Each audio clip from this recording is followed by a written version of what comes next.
Alors, qui pour succéder à Michel Barnier? La question se pose aujourd'hui. Il vit sans doute ses derniers instants, Michel Barnier. Alors, on va écouter ce qu'en pense Astrid Panosyan-Bouvet, ministre du Travail, sur France Info ce matin. Le sujet, c'est d'abord de trouver l'axe central, quoi. Moi, je l'avais d'ailleurs dit après les élections de la dissolution. Comment trouver un socle ou un dénominateur pour ne pas avoir à dépendre ni du Rassemblement national ni de la France insoumise. Voilà. Moi, c'est ça le véritable sujet.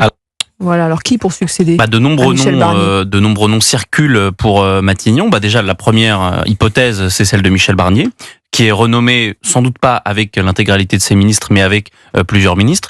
Honnêtement, ça paraît improbable. Il n'y a aucune hypothèse plausible dans tous les cas. Elles sont toutes improbables. Il y en a une deuxième, c'est celle de Sébastien Lecornu, le ministre des Armées, qui a les faveurs du président de la République et de la Première Dame, et qui est la seule personnalité politique aujourd'hui en France qui a vécu les 7 années d'Emmanuel Macron, c'est-à-dire qu'il est ministre depuis 7 ans. C'est le seul qui est dans cette position-là.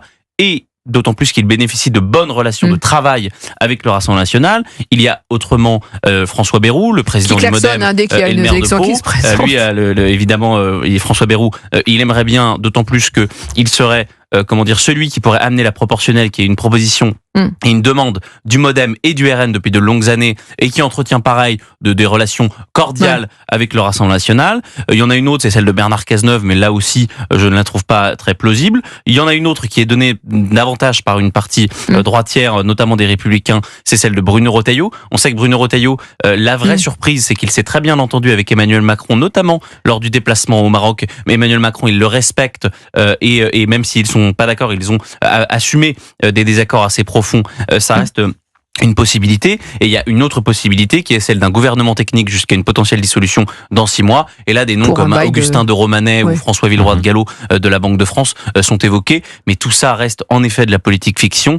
Tout ça est très improbable. En revanche, ce qu'on sait, et là on peut le dire, c'est qu'Emmanuel Macron, il veut faire ça très vite. C'est s'il y a censure cet après-midi et que Michel Barnier doit partir, le président de la République, il veut nommer un Premier ministre le plus rapidement possible pour non seulement qu'on n'ait pas pendant Notre-Dame des discussions et des ministres démissionnaires qui soient dans Notre-Dame, par exemple. Pour les images, ce serait catastrophique. Et parce que les Français, ils attribueront l'échec politique de Michel Barnier à Emmanuel Macron s'il n'y a pas de ministre sous le sapin. Et en cas de censure du gouvernement Barnier, Gabriel Attal vient d'annoncer, vouloir élargir la majorité à la gauche, une initiative pour rassembler donc tous les partis républicains pour s'opposer au Rassemblement national, dit-il, une équation où ce n'est plus le RN qui est en capacité de dicter la politique du gouvernement. Bon courage.